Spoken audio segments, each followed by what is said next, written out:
Big action, big news coming in from Belarus. The Wagner chief has arrived. That's exactly what I'll be bringing you from there. The Russian mercenary leader Yevgeny Prigozhin flew into exile in Belarus under a deal that ended a mutiny by his fighters, as Putin praised his forces for averting a civil war. Now, Lukashenko, seen as Putin's junior partner and Europe's last dictator, is positioning himself as the voice of reason here.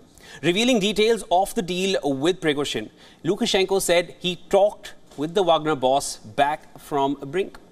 While NATO says it is ready to defend against Moscow or Minsk, some member states are tracking the developments anxiously, as now Belarus borders at least 3 NATO member states. Now, here's a look at the key developments so far. Belarus president stated he urged Putin not to kill Wagner boss Prigozhin. Lukashenko said, and I'm quoting here, "I told Putin we could waste him," and he was talking about Prigozhin here, "no problem. If not on the first try, then on the second. Do not do this." The Belarusian president further said, "If Russia falls, we will be buried under its wreckage." Now, these are very strong words coming in between these two leaders. On Prigozhin's long-running feud with Russian military leaders, Lukashenko said action was not taken in due time. So he is admitting a certain amount of fault on their side here. Почему своим СМИ пресс-секретарю поручил ни в коем случае не делать из меня героя с Путина и Пригожина? Потому что мы прошлепали эту ситуацию. Мы ее упустили. А потом, когда она начала развиваться, мы видели и думали, что рассосется и я, и Путин. Ну, я в меньшей степени, если уже откровенно говорить. Но тем не менее, оно не рассосалось. И столкнулись практически 2 человека, которые воевали на фронте.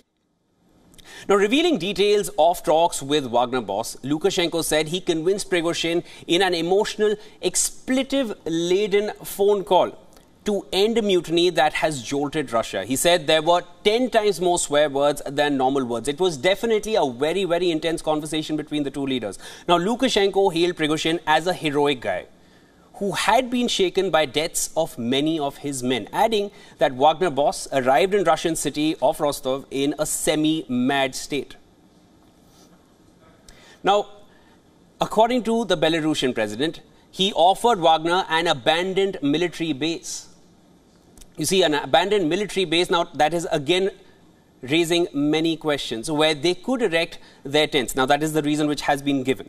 Lukashenko said he also warned Prigozhin and told him that halfway to Moscow, they will squash you like a bug. Мы хотим справедливости, нас хотят задушить, мы пойдем на Москву. Я говорю, на полпути тебя просто как клопа раздавят. Несмотря на то, что войска, мне об этом Путин долго говорил, отвлечены на соответствующем фронте.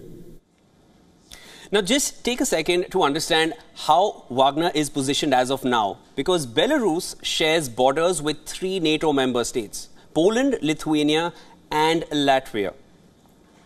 NATO says it is ready to defend against Moscow or Minsk. For them, it's one and the same thing. Now, Alliance Chief, we're talking about the NATO chief, Jens Stoltenberg, he stated that NATO is there to protect every ally and every inch of their territory. We all know how NATO works, one for all and all for one, and they will defend their own. Now, Lithuanian president warned of the risk of Wagner fighters being based in Belarus. He said, and I quote, "If Wagner deploys its serial killers in Belarus, all neighboring countries face even greater danger of instability." The United States also said that Lukashenko continues to take steps not in the interests of his own people, but in the interests of the Kremlin. So no misunderstanding, no room for misunderstanding in Moscow or Minsk about our ability to defend allies against any potential threat, and that is regardless of what you believe will be the final consequences of the movement of the Wagner forces. Everywhere that Wagner goes, death and destruction follows in their wake. He has been a destabilizing agent. And so the decision by President Lukashenko to welcome Prigozhin to Belarus, I think, is another example of him choosing the interests of Vladimir Putin and choosing the interests of the Kremlin over the interests of the Belarusian people. All right, for more on this, we have Charles Kupchan, Senior Fellow at the Council on Foreign Relations, joining us live on the show from Washington, D.C. Welcome to the broadcast, sir. Charles, now the Wagner chief is in Belarus. Lukashenko has offered Wagner mercenaries an abandoned military base here as well. Just to start off, Belarus essentially is Putin's backyard, and now Wagner has a military base there as well, which they probably can use and activate again. How do we see this kind of a development going forward? Why would they need a military base? Is it just to put up tents, or could there be more? You know, I'd be pretty skeptical of the proposition that Prigozhin and Wagner are going to move into Belarus, open an operational military base, and continue to conduct their affairs business as usual. This is a guy who just carried out a rebellion, who shot down Russian aircraft and killed Russian pilots, who came to within 150 miles of Moscow. Putin is not going to let this guy move to Belarus and open up shop. So we don't exactly know the situation, but this is not going to be a new independent autonomous Wagner operating from a new country. They're going to watch him like a hawk. I wouldn't be surprised if he ends up getting punished or worse for what he has done over the last few days. All right, so well, that being said, Kiev is, as Shivan mentioned as well, Kiev is barely 150 kilometers from Belarus, which also shares a border with 3 NATO states. So how will Wagner's base in Belarus impact the Russia-Ukraine conflict? Well, I don't think the presence of Wagner in Belarus is of immediate strategic importance to Poland, Lithuania, Latvia, other NATO countries. They're already vigilantly on guard because Russia has demonstrated that it's dangerous, that it has invaded its neighbors. They're now in the process of moving tactical nuclear weapons to Belarus, so we're already seeing NATO increase force levels in Poland and Lithuania across the eastern flank.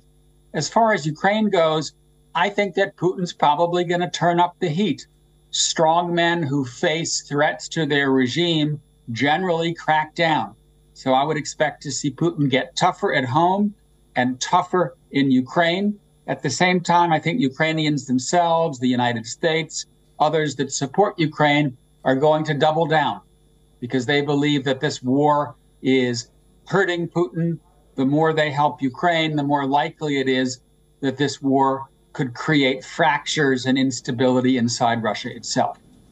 So, now, you already mentioned that Putin will not allow Wagner to even reach Belarus. How do you see Russia and Wagner relations going forward? What do you see happening next? Well, we're in a very fluid situation, and Putin apparently was convinced by Lukashenko not to kill Prigozhin. Soldiers that were part of the Wagner group have been told they can integrate into the Russian military.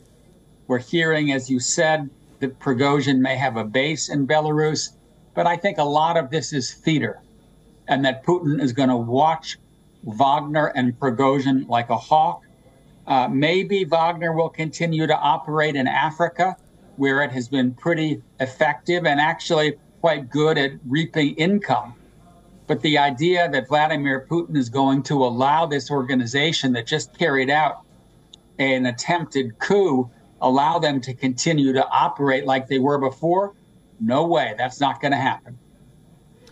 Right. Thank you for joining in on the broadcast, Mr. Charles Kupchan, and thank you for sharing all your insights with us. Sure. Bye-bye.